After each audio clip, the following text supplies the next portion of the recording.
My favorite way to crush cans with one of the most powerful impacts I own. Check this out.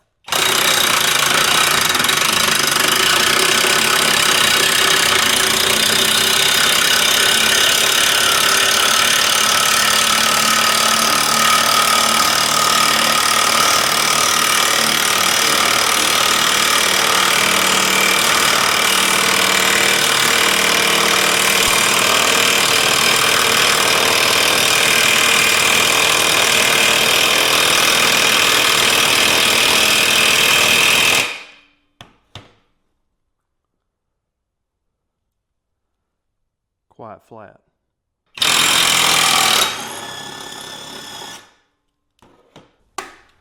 There's the 6-pack. If you'd have an interest in one of these, click that little banner below. The Alloy Man 20 volt. It's a dandy.